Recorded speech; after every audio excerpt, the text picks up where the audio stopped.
and welcome to Chosen Lifelines for Relationships. Well, we have been called to challenge and change relationship culture. My name is Charmaine Jennings. And my name is Walter Jennings. We are your chosen life specialist practitioners. And today we are talking about toxic expectations as it relates to love languages. And today we are focusing on physical touch, which is the second most popular love language, right behind quality time. All right. And physical touch is a nonverbal love language, and people typically use usually use this to let others know, you know what, I cherish you. And the physical nature of this language leads some people to think it's simply about satisfying sensual needs, but desiring physical touch is usually more about feeling seen, feeling safe. And it's not directly tied to sex. Absolutely. And so for those individuals who love language is physical touch, to them, touch means love, assurance, and care. I'll say that again.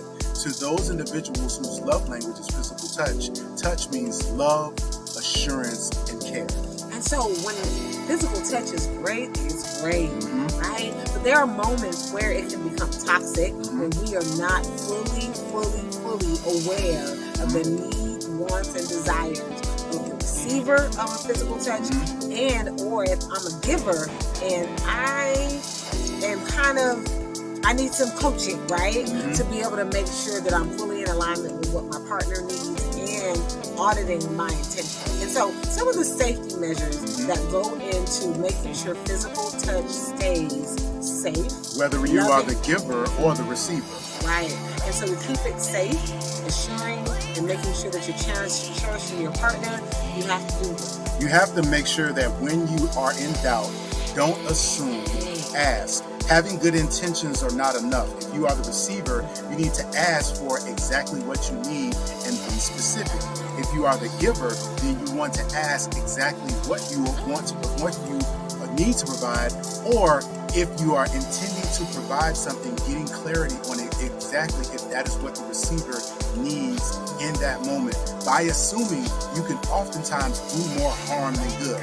So rather than allowing yourself to be left out and trying to figure out exactly what is needed, either advocate for what you need if you are the receiver, or ask exactly what you need to provide if you are the giver. Both individuals need to have voice. Yes. They need to have choice, and both of those equally need to be respected. Absolutely. And so that's very powerful. And then number 2, we have consider making certain actions exclusive to your partner. And so again, should everyone have full access to you? Whether you're married, whether you're dating, whether you're engaged, the bottom line is it okay for the same way that I touch my husband for another woman to touch him that way? Absolutely. And I'm here to tell you, I'm not having it, no. All right? But most importantly, it's not even about what I don't like and don't like, but we each individually have to set boundaries for ourselves. Every man doesn't get to have access to me because guess what? You're not my husband. So you're not going to get full access to me.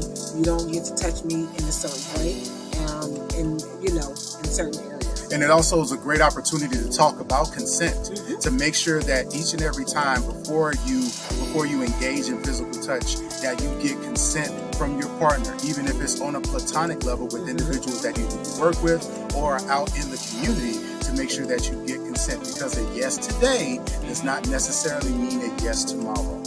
And so lastly, number 3, look for opportunities to satisfy multiple love languages at the same time. For example, if you are spending quality time with your partner, holding their hand. So now you have both physical touch and you have quality time that's taking place. If it is gifts, potentially giving them a gift that speaks to them and comforts them physically. Maybe it's a blanket, maybe it's a pair of socks, maybe it's a comfortable shirt with a material that they enjoy.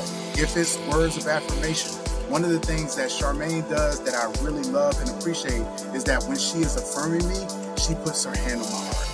And it may not mean much to somebody else, but it means a lot to me because it not only speaks to the idea of physical touch, but for me, it also engages my second love language, which are words of of affirmation. So that confirmation and the symbolic gesture of her having her hand on my heart, my core, my purpose is an affirmation and a confirmation that she believes in what is inside of me. So ladies and gentlemen, again, keeping physical touch about love, about assurance, and about care, so that your loved one knows that they are cherished. They know that they are loved.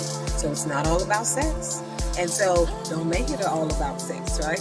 Unless you want to and unless you consent. My name is Walter Jennings. My name is Charmaine Jennings. This has been your chosen lifeline for relationships. And tune in, like, subscribe, and share. We have been called to challenge and change Relationship culture.